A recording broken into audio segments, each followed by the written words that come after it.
السلام عليكم ورحمة الله تعالى وبركاته.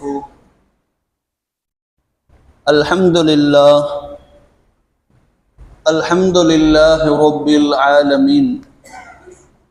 الصلاة والسلام على سيدنا أشرف المرسلين وعلى آله وصحبه أجمعين. أما بعد، أعوذ بالله من الشيطان الرجيم. بسم الله الرحمن الرحيم. ولله على الناس حج البيت من استطاع إليه سبيلا ومن كفر فإن الله غني عن العالمين. صدق الله العظيم. قال نبينا صلى الله عليه وسلم: تابعوا بين الحج والعمرة فإنهما ينفيان الفقر والذنوب. صدق رسوله النبي الكريم. எல்லா புகழும் புகழ்ச்சியும் நம்மை படைத்தாலும் அல்லாஹ் ஒருவனுக்கே உரித்தாகுக. நமது நாயகம் உயிரினும் மேலான கண்மணி நாயகம் ஸல்லல்லாஹு அலைஹி வஸல்லம் அவர்கள் மீதும் அன்னார் வழி நடந்த அத்துணை சஹாபாக்கள், சுஹதாக்கள், சாலிஹீன்கள், நல்லோர்கள், வலிமார்கள், குறிப்பாக நாட்களிலே மிக சிறந்த நாளான இந்த வெள்ளிக்கிழமை என்று அல்லாஹ்வின் இறை இல்லத்திற்கு விரைவாக வந்திருக்கும் நம் அத்துணை நபர்கள் மீதும், இனி இந்த அல்லாஹ்வின் சன்னிதானத்தை தேடி வருகிற அத்துணை இஸ்லாமிய நல் உள்ளங்கள் மீதும் ஸலாத் எனும் கருணையும் சலாம் எனும் ஈடற்றமும் உண்டாகட்டுமாக. ஆமீன். இன்னத்தீன இன்தல்லாஹில் இஸ்லாம். அல்லாஹ்விடத்தில் ஒப்புக்கொள்ளப்பட்ட மார்க்கம் என்றால் அது இஸ்லாம் மட்டும்தான். அந்த இஸ்லாம் மார்க்கத்தில் வாழ்கிற நாம்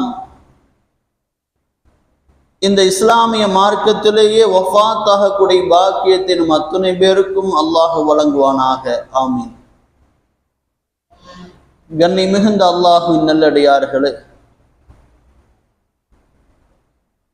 இந்த இஸ்லாமிய வருடத்தின் கடைசி நாட்களில் நாம் அமர்ந்திருக்கிறோம்.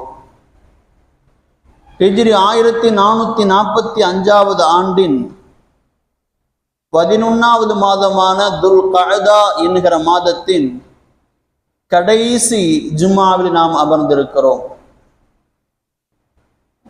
துல் கஅதா என்றாலே நமக்கு ஹஜ் என்கிற கடமை ஞாபகத்திற்கு வந்துவிடும். நபிகள் பெருமானார் ஸல்லல்லாஹு அலைஹி வஸல்லம் அவர்கள் சொன்னார்களே, புனியல் இஸ்லாம் அலா ஹம்ஸின். இந்த இஸ்லாம் என்கிற மார்க்கம் 5 தூண்கள் மீது கட்டப்பட்டுள்ளது என்றார்கள் ஸல்லல்லாஹு அலைஹி வஸல்லம். ஒன்றாவது கலிமா, இரண்டாவது தொழுகை, மூன்றாவது ரமலான் மாதத்தில் நோன்பு நோற்பது, ஐந்தாவது ஜகாத் கடமையானால் ஜகாத்தை கொடுப்பது, ஐந்தாவது உடல் வசதியும் பண வசதியும் இருந்தால் அல்லாஹ்வின் இறை இல்லமான முதலாவது ஆலயமான கஅபத்துல்லாவை ஹஜ் செய்வது. இந்த 5ம் மார்க்கத்தின் 5 தூண்கள். இதுதான் மார்க்கத்தின் கடமை என்றார்கள் நபிகள் நாயகம் ஸல்லல்லாஹு அலைஹி வஸல்லம் அவர்கள். ஆக இந்த துல் கஅதா என்கிற மாதம் வந்துவிட்டால் நம் அத்தனை பேரும் அறிந்து கொள்வோம். ஹாஜிகள் இந்த மாதத்திலே ஹஜ்ஜுக்காக பயணம் மேற்கொள்வார்கள். இந்த மாதத்தில் ஹஜ்ஜுக்கான ஏற்பாடுகளை செய்து அந்த பயணத்திற்கான எல்லா முன்னேற்பாடுகளையும் செய்து அந்த அல்லாஹுவின் இறை இல்லமான கஅபாவை காண ஆவலோடு அத்தனை ஹாஜிமார்களும் தன் பயணத்தை துவக்கி வைத்துக் கொள்வார்கள். அதுபோல இந்த வருடமும் இந்தியாவிலிருந்து 1,75,025 நபர்கள் ஹஜ்ஜுக்காக இங்கிருந்து பயணம் மேற்கொண்டுள்ளார்கள். மே 9ஆம் தேதி ஆரம்பித்த இந்த ஹஜ் பயணம் இந்தியாவில் வருகின்ற ஜூன் மாதம் 9ஆம் தேதி வரைக்கும் அந்த பயணத்தின் தேதிகள் குறிக்கப்பட்டுள்ளது. இந்தியாவிலிருந்து 1,75,000 25 ஹாஜிமார்கள் ஹஜ் செய்ய இருக்கிறார்கள். அதுவும் குறிப்பாக சொல்ல போனால் தமிழ்நாட்டிலிருந்து ஹஜ் கமிட்டி மூலமாக 5800 ஹாஜிகளும், தனியார் ஹஜ் சர்வீஸ் மூலமாக 2800 ஆக 8600 ஹாஜிகள் ஹஜ் செய்வதற்காக தமிழ்நாட்டிலிருந்து புறப்பட தயாராக இருக்கிறார்கள். அல்ஹம்துலில்லாஹ். இந்த ஹஜ் என்கிற கடமை எப்பொழுது கடமையாக்கப்பட்டது? ஹிஜ்ரி 9வது ஆண்டிலே நபிகள் ஸல்லல்லாஹு அலைஹி வஸல்லம் அவர்களுக்கு அல்லாஹ் சுப்ஹானஹு வ தஆலா ஒரு வசனத்தை இறக்குகிறான். வலில்லாஹி அலன்னாஸி ஹஜ்ஜுல் பைத்தி மன் இஸ்ததா இலைஹி சபீலா. அல்லாஹ்வுடைய பாதையில் யார் உடல் வசதியும் பண வசதியும் இருந்து ஹஜ் செய்ய சக்தி பெற்று இருக்கிறாரோ அவர் அல்லாஹுடைய வீட்டை ஹஜ் செய்வது கடமையாகிவிட்டது என்று அல்லாஹு தஆலா செய்தான், ஆயத்தை இறக்கினார்.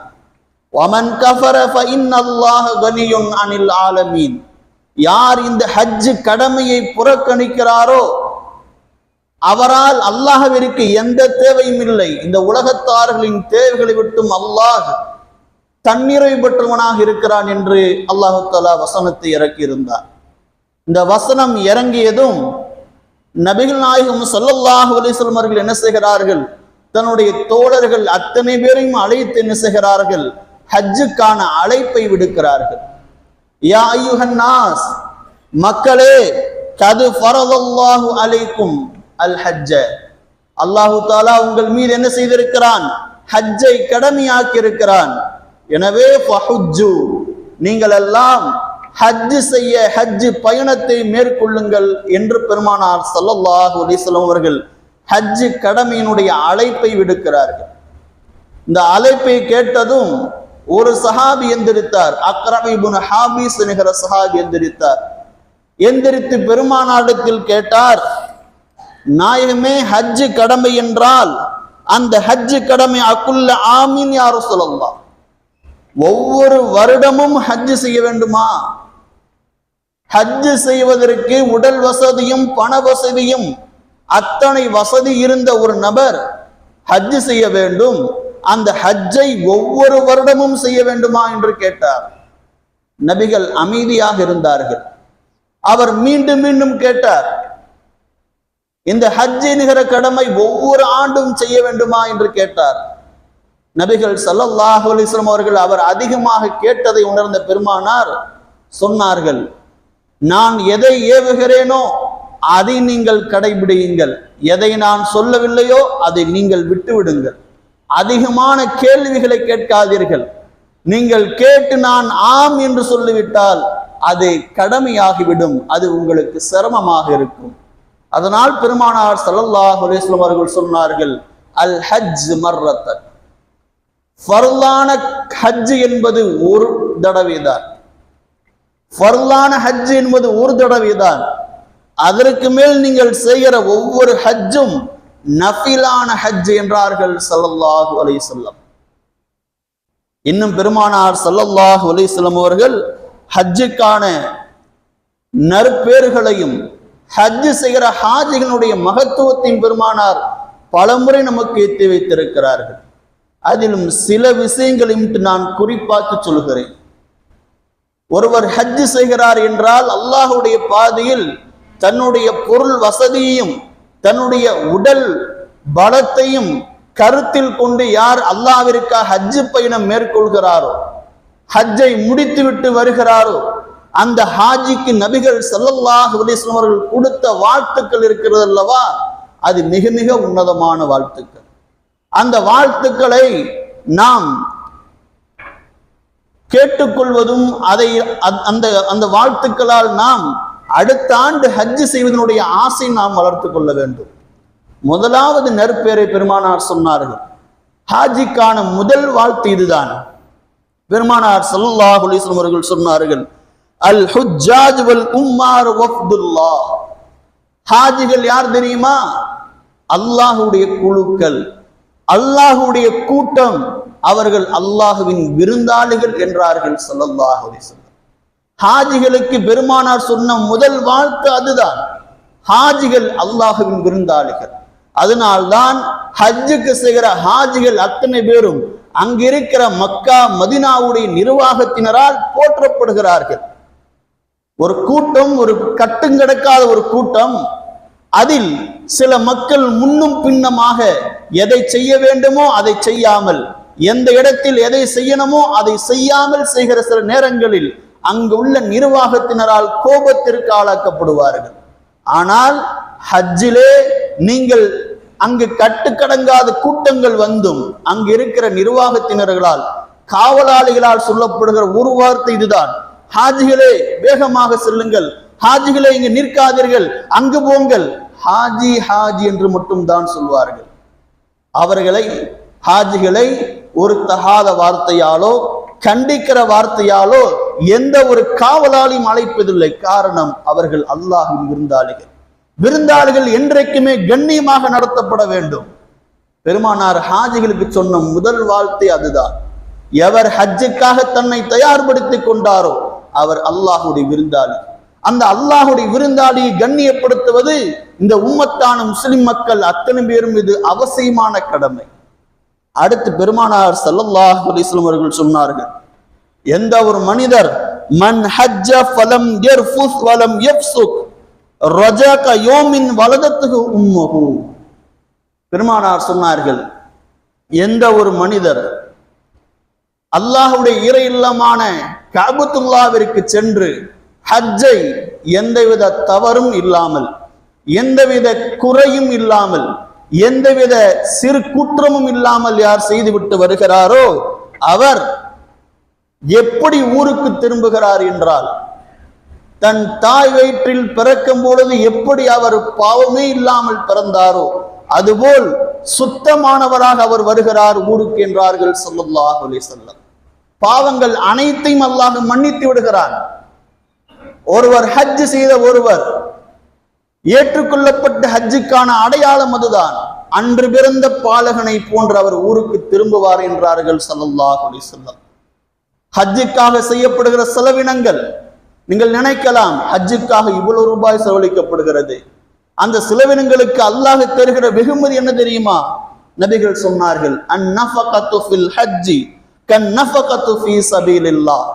எந்த ஒரு மனிதர் ஹஜ்ஜுக்காக செலவழிக்கிற அந்த செலவினங்கள் இருக்கிறதல்லவா, டிக்கெட் காசோ அல்லது விசா காசோ, அந்த காசு பணங்கள் எந்த அளவிற்கு உயர்தரமானது என்றால் கந்நஃபகத்து ஃபீ ஸபீலில்லாஹ், அந்த செலவினங்கள் அல்லாஹ்வுடைய பாதையில் செலவழிக்கப்பட்டிருக்கிறது. அதற்கான கூலி அல்லாஹ் 700 மடங்கு தருவான் என்றார்கள் ஸல்லல்லாஹு அலைஹி வஸல்லம்.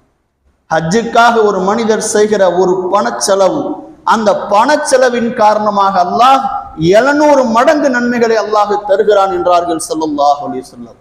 இன்னொரு முறை பெருமானார் இப்படி சொன்னார்கள், ஹஜ்ஜுக்காக நாம் செலவழிக்கிற செலவினங்களால் நாம் ஏழ்மையாகி விடுமோ அல்லது நமக்கு வறுமை வந்து விடுமோ என்ற பயம் தேவையில்லை. பெருமானார் சொன்னார்கள், தாபிஉ பைனல் ஹஜ்ஜி வல் உம்ரத்தி, ஹஜ்ஜையும் உம்ராவையும் இணைத்து செய்யுங்கள். ஃபஇன்னஹுமா, அந்த ஹஜ்ஜும் உம்ராவும் இருக்கிறதல்லவா, யன்ஃபியானில் ஃபிக்ர வத்துனூப, பாவங்களை இல்லாமலாக்கும், ஏழ்மையும் இல்லாமலாக்கும். காசு, ஹஜ்ஜுக்காக செலவிடப்படுகிற காசுகளால் நீங்கள் ஏழ்மை அடைந்து விடுவீர்கள் என்று கவலைப்படாதீர்கள். கடனால் நீங்கள் சூழப்படுவீர்கள் என்று நீங்கள் பயப்படாதீர்கள். நீங்கள் செலவழிக்கிற செலவினங்கள் இருக்கிறது அல்லவா, அது வறுமையை போக்கும் என்றார்கள் ஸல்லல்லாஹு அலைஹி வஸல்லம். இன்னொரு வாழ்த்தையும் பெருமானார் சொன்னார்கள். ஆக உச்சகட்டமாக சொல்லப்பட்ட வாழ்த்து அதுதான், வல் ஹஜ்ஜுல் மப்ரூர். ஒரு ஏற்றுக்கொள்ளப்பட்ட ஹஜ்ஜுக்கான கூலி என்ன தெரியுமா? சொர்க்கத்தை தவிர எந்த கூலியும் இல்லை என்றார்கள் ஸல்லல்லாஹு அலைஹி வஸல்லம். ஆக இந்த உன்னதமான ஹஜ்ஜுக்கான வாழ்த்துக்களை நாம் அறிந்திருக்கிற நாம் அடுத்த வருடம் நாம் ஹஜ்ஜுக்காக ஆசைப்பட வேண்டும், ஹஜ்ஜை விரைவுபடுத்த வேண்டும். முதலில் ஹஜ்ஜுக்காக ஆசைப்பட வேண்டும். அதற்கான உடல் வசதியும் பண வசதியும் அமைந்து விட்டால் எவ்வளவு சீக்கிரமாக செய்ய முடியுமோ ஹஜ்ஜை அந்த அளவிற்கு சீக்கிரமாக செய்ய வேண்டும்.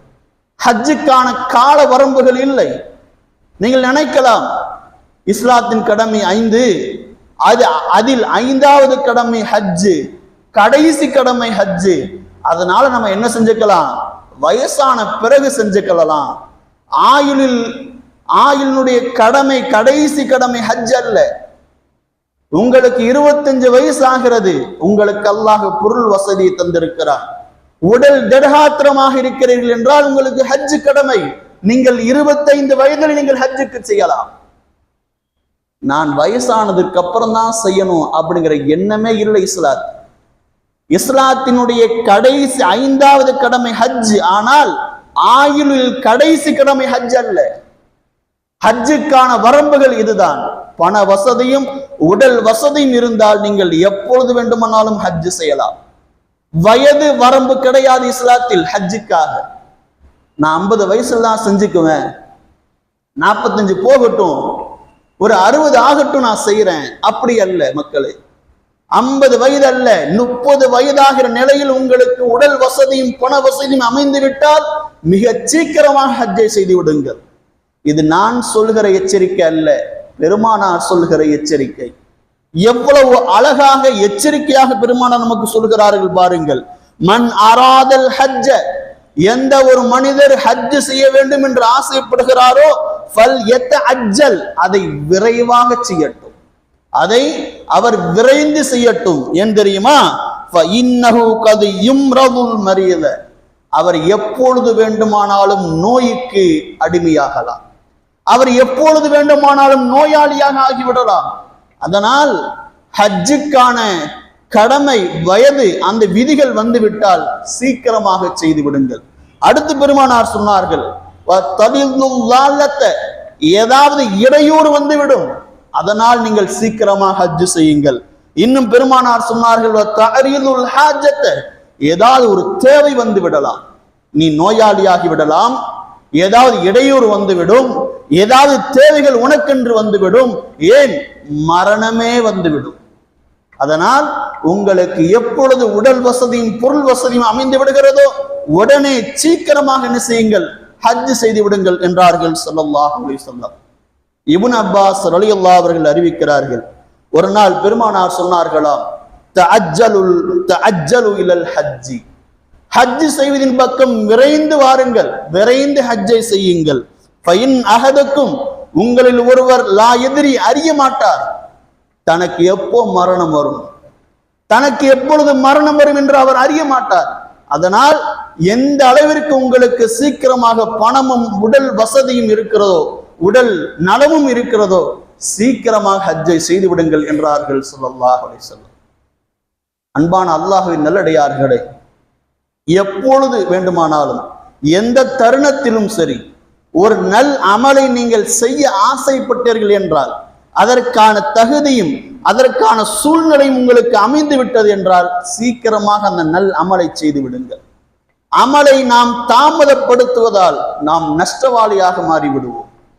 மூத்தா என்கிற ஒரு போர், அந்த போருக்கு நபிகள் ஸல்லல்லாஹு அலைஹி வஸல்லம் ஒரு படையினரை அனுப்பி வைக்கிறார்கள். அனுப்பி வைக்கிற பொழுது 3 பேரை தளபதியாக ஆக்குகிறார்கள். ஒரு படைக்கு ஒருவர் தான் தலைவராக இருக்க முடியும், ஆனால் 3 தலைவரை நியமித்தார்கள் பெருமானார். சொன்னார்கள், முதலாவது ஸைத் இப்னு ஹாரிஸா, இவர் தளபதியாக இருப்பார். இவர் மௌத்தாகிவிட்டார் என்றால் அடுத்ததாக யார் இருப்பார், ஜாஃபர் இப்னு அபி தாலிப் இருப்பார். அவரும் மரணித்து விட்டார் என்றால் 3வதாக அப்துல்லா இப்னு ரவாஹா இருப்பார்.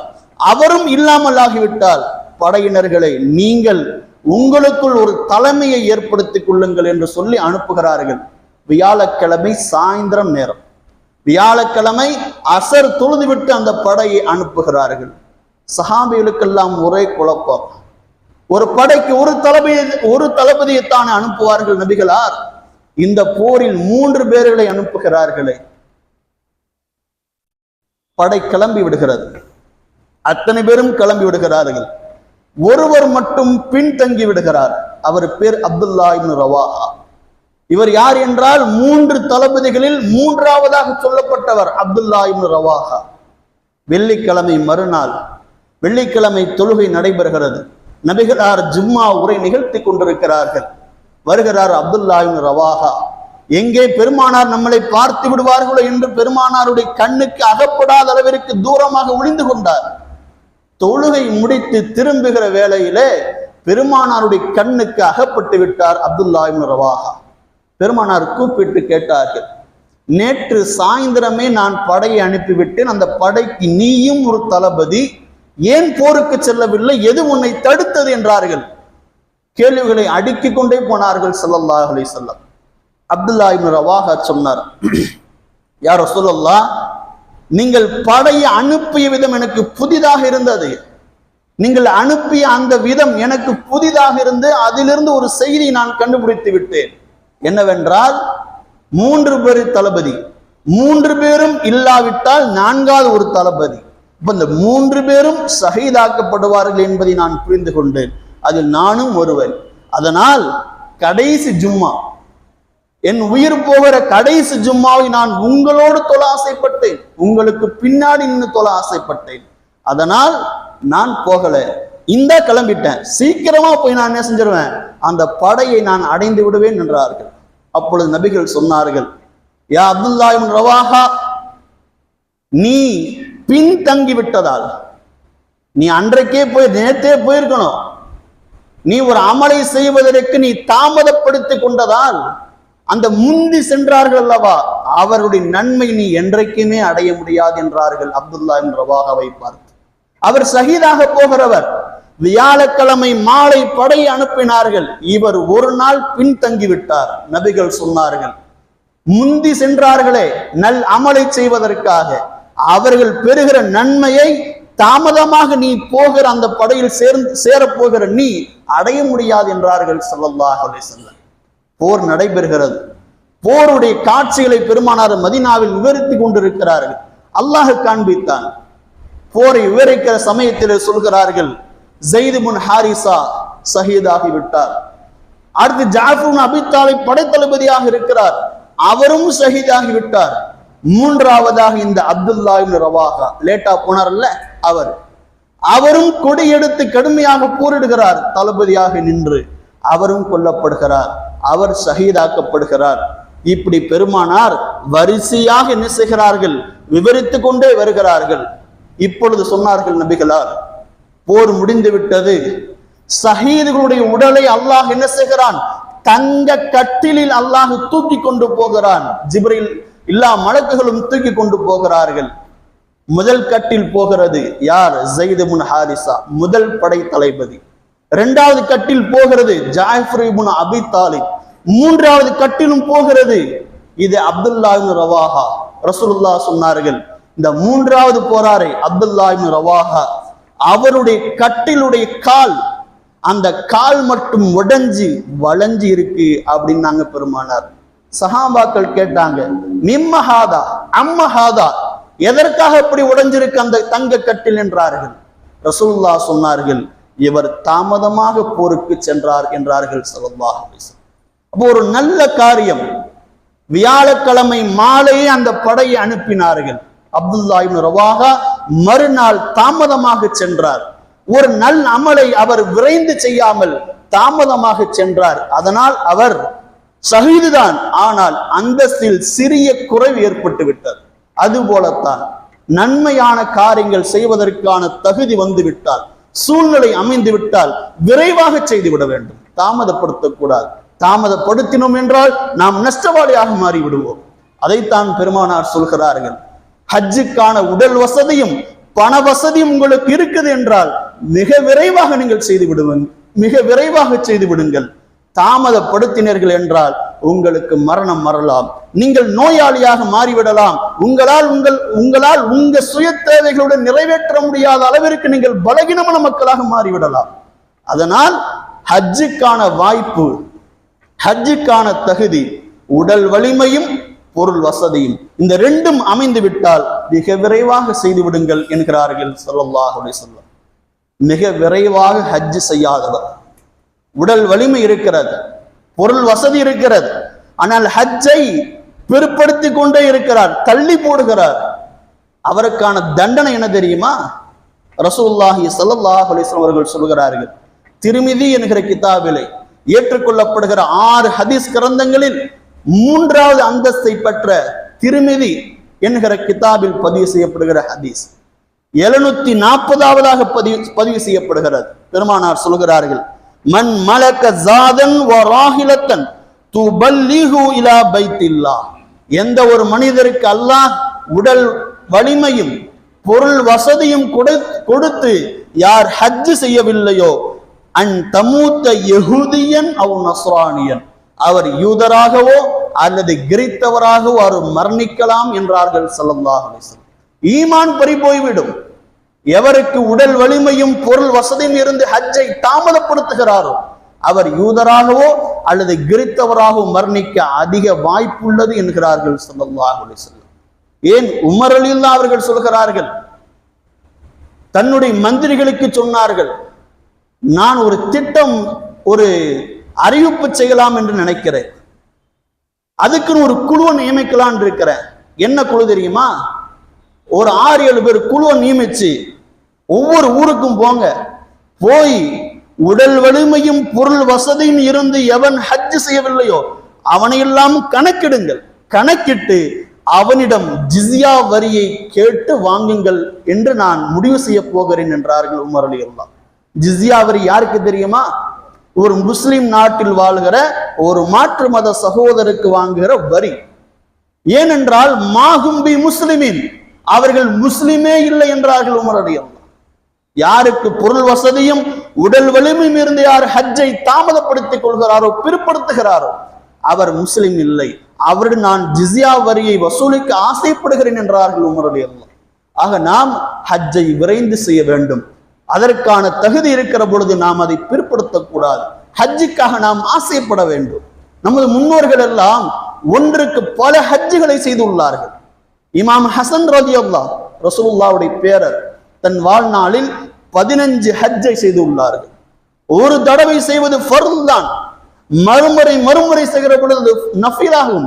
இருந்தாலும் அந்த ஹஜ் மேல் இருக்கிற ஆசை, அந்த ஹஜ் என்கிற கிரியத், அந்த அமலின் மீது இருக்கிற பற்று, அதனால் அதை அதிகமாக செய்தார்கள். சயீத் இப்னு முஸய்யிப் ரலியல்லாஹு அவர்கள் 70 ஹஜ் செய்திருக்கிறார்கள். அத்தா இப்னு அபி ரபாஹ் ரலியல்லாஹு அன்ஹு 70 ஹஜ்ஜை செய்திருக்கிறார்கள். சுஃபியான் இப்னு உய்னா ரலியல்லாஹு அன்ஹு அவர்கள் 40 ஹஜ்ஜை செய்திருக்கிறார்கள். இப்படி ஒரு பட்டியல் நீளமாக போய் கொண்டிருக்கும். ஆக நாம் அதற்கான வசதியும் வாய்ப்பும் அமைகிற பொழுது நாம் என்ன செய்ய வேண்டும் என்றால் மிக விரைவாக செய்ய வேண்டும். அதை அத்தனை பேரும் மனதில் நிறுத்தி வைத்துக் கொள்ளுங்கள். யாருக்கெல்லாம் உடல் வசதியும் உடல் வலிமையும் பொருள் வசதியும் இருக்கிறதோ அவர் ஹஜ்ஜுக்கான ஏற்பாடுகளை அடுத்த வருடத்திற்கு இன்றையிலிருந்து நீங்கள் துவக்கம் ஆரம்பித்து விடுங்கள். அதற்கான அணுகுமுறைகளை நீங்கள் தயார் செய்து கொள்ளுங்கள்.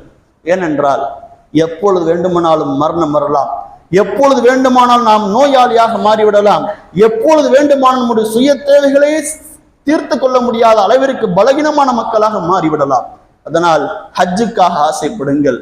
யார் ஒருவர் ஹஜ் செய்கிறாரோ அவர் பரிபூர்ணமான ஒரு நல்லடியாராக மாறி வருகிறார் என்றார்கள் ஸல்லல்லாஹு அலைஹி வஸல்லம். அதன் அடிப்படையில நம்முடைய ஊரிலே பரக்கத்தில் என்பவர்கள் நெசுகிறார்கள், ஹஜ் செய்ய இருக்கிறார்கள். அவருடைய ஹஜ்ஜை அல்லாஹ் மப்ரூராக ஆக்குவானாக. அவருக்கு நாம் பெருமானார் சொல்லிக் கொடுத்த ஒரு துவாவை நாம் செய்து நாம் அனுப்ப வேண்டும். அஸ்தக்ஃபிருல்லாஹ தீனக வ அமானதக வ ஹவாத்திம அமலிக என்றார்கள் ஸல்லல்லாஹு அலைஹி வஸல்லம். அவருடைய பயணத்திலே அவருடைய மார்க்கத்தையும் அவருடைய தீனையும் அவருடைய நம்பிக்கையும் அவருடைய செயலினுடைய முடிவையும் அல்லாஹ் நல்லதாக்கி வைக்க வேண்டும். நாமும் இன்ஷா அல்லாஹ் ஹஜ் செய்ய ஆசைப்பட்டு ஹாஜியாக மாறுவதற்கான அத்தனை வாய்ப்புகளையும் உங்களுக்கும் எனக்கும் அல்லாஹ் தஆலா வழங்குவானாக. நாம் மரணிப்பதற்கு முன்னால் இறைவனுடைய ஆலயத்தை தரிசிக்கிற உன்னதமான நல்லடியார்களாக மாறுவதற்கு வல்ல ரஹ்மான் அருள் புரிவானாக. வஸ்ஸலாமு அலைக்கும் வரஹ்மத்துல்லாஹி வபரகாத்துஹு.